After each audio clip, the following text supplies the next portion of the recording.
এই শীতের মধ্যে গাঁদা ফুল গাছে এই জিনিসটি 1 চা চামচ দিয়ে দেন এবং কুড়িয়ে ভরে যাবে 1 সপ্তাহের মধ্যে। এখানে দেখতেই পাচ্ছেন লাইভ প্রুফ আমি আপনাদের সঙ্গে শেয়ার করছি এবং দেখাচ্ছি। দেখেন এখানে আমার গাছের মধ্যে এই জৈব সারের এতটাই ক্ষমতা যে 1 সপ্তাহের মধ্যে কিন্তু কুড়িয়ে ভরে দিয়েছে। আমি কিন্তু এই জৈব সারটি 1 সপ্তাহ আগে দিয়েছি, আবার আমি কিন্তু 1 সপ্তাহ পর দেব। তো বন্ধুরা, এটা কি জৈব সার, কি এমন জিনিস যেটা আপনারা সকলের বাড়িতেই এই জৈব সারটা পেয়ে যাবেন, একদম 1 টাকা খরচ করতে হবে না। তো একদম ঘরোয়া টোটকা নিয়ে আজকে এসেছি যে গাঁদা ফুল গাছের শীতের একদম এই গাঁদা ফুল এত বড় বড় সাইজের আকার হবে, আপনারা যদি দিয়ে দেখেন বিশ্বাস করবেন।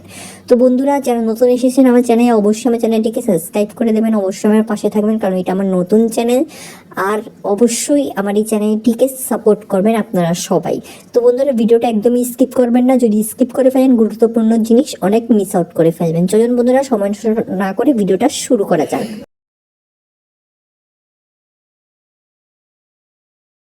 নমস্কার বন্ধুরা, কেমন আছেন সবাই? মিকি মিনিস গার্ডেন্সের মধ্যে আপনাদের সকলকে স্বাগত জানাচ্ছি।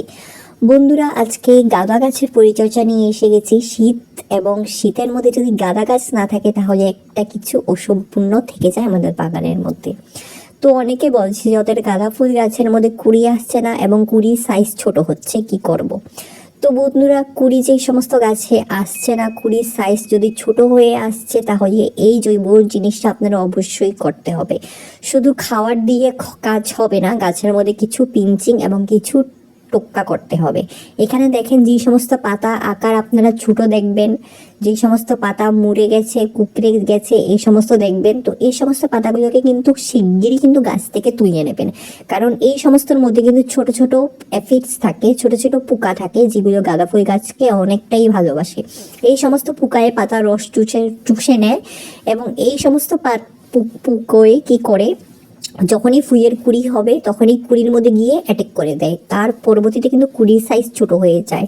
তো এখানে দেখেন কিছু কিছু অংশে কিন্তু হোয়াইট মিলিবাগও এখানে লেগে গেছে। এই সমস্ত সমস্যা কিন্তু গাঁদা গাছে দেখা যায়, বাট খুব কমই দেখা যায়। আর পাতা মুড়ানো কিন্তু সমস্যাটা খুবই দেখা যায় গাঁদা গাছের মধ্যে।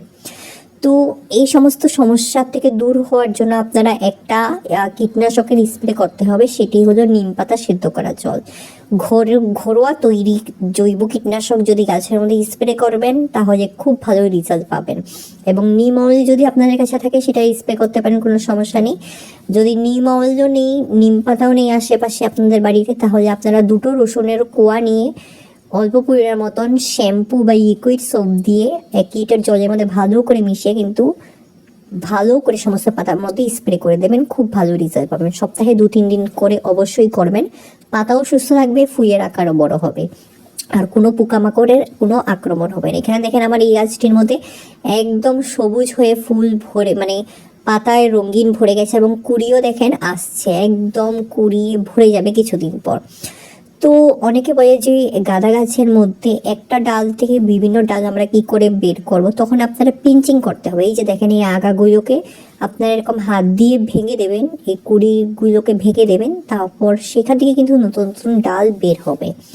তো এরকম পিঞ্চিংয়ের মাধ্যমেও কিন্তু গাছ ভালো করে বুশি হয়ে যায়, তখন বেশ সুন্দর লাগে যখন ফুল ফোটে। আর এখানে দেখেন এই গাছটি কিন্তু কাটিং থেকে লাগিয়েছিলাম কিছুদিন আগে, আপনার সঙ্গে শেয়ার করেছি। আর আজকে দেখেন এই গাছটা একদম তরতাজা হয়ে একদম হাসছে, খুব সুন্দর গ্রোথ হয়ে গেছে আমার এই গাছটির। তো এখন আসি যে গাছের মধ্যে কি খাবার ব্যবহার করা উচিত, কি খাবার দিতে হবে যে সমস্ত কুড়িয়ে ভরে যাবে গাছ। এখানে দেখেন কুড়িয়ে ভরে গেছে। তো একটা খাবার আছে যেটি খুব দরকার গাছের মধ্যে, আর সেটি হলো নাইট্রোজেন। নাইট্রোজেনের কমি যদি হয়ে থাকে তাহলে কিন্তু গাছের মধ্যে ফুল কম আসে। আর এই যে দেখেন এই গাছটি কিন্তু জমিতে লাগানো, আমি কিন্তু মাটিটাকে ভালো করে কুড়িয়ে নিচ্ছি। আপনারা যদি টাবের মধ্যে লাগানো থাকে তাহলে অবশ্যই একই পরিচর্যা, একই যত্ন, ভালো করে কিন্তু মাটিটাকে কুড়িয়ে দেবেন। যতটা আপনারা মাটি কুড়োবেন ততটা কিন্তু গাছ বৃদ্ধি হতে, গাছ উপর থেকে বাড়তে সাহায্য পায় এবং খুব ভালো গ্রোথ হয়। তো এখানে দেখেন মাটিটা যেহেতু শুকনো, এখানে আমাকে জল দিতে হবে। তো জল দেওয়ার আগে কিন্তু এই জিনিসটা 1 চা চামচ ভালো করে মাটির মধ্যে মিশিয়ে দিয়ে দেব। তো এই জিনিসটা কি, এটির মধ্যে প্রচণ্ড পরিমাণের মতো নিউট্রিশন আছে। এটি হলো সিদ্ধ করা চা পাতা। আমরা ব্যবহার করা চা পাতা অনেকে দিয়ে থাকি, বাট আজকে আমি ব্যবহার করা চা পাতা দিইনি। আমি কিন্তু এখানে সেদ্ধ অল্প পরিমাণ মতন জলের মধ্যে চা পাতা সেদ্ধ করে নিয়েছি, সেটাকে একদিনের মতন রেখে তারপরেই আমি এটাকে দিচ্ছি। কারণ সিদ্ধ করে চা পাতার মধ্যে এত রকমের ক্ষমতা থাকে যে সমস্ত পুরো নিউট্রিশন গাছের মধ্যে চলে যায়।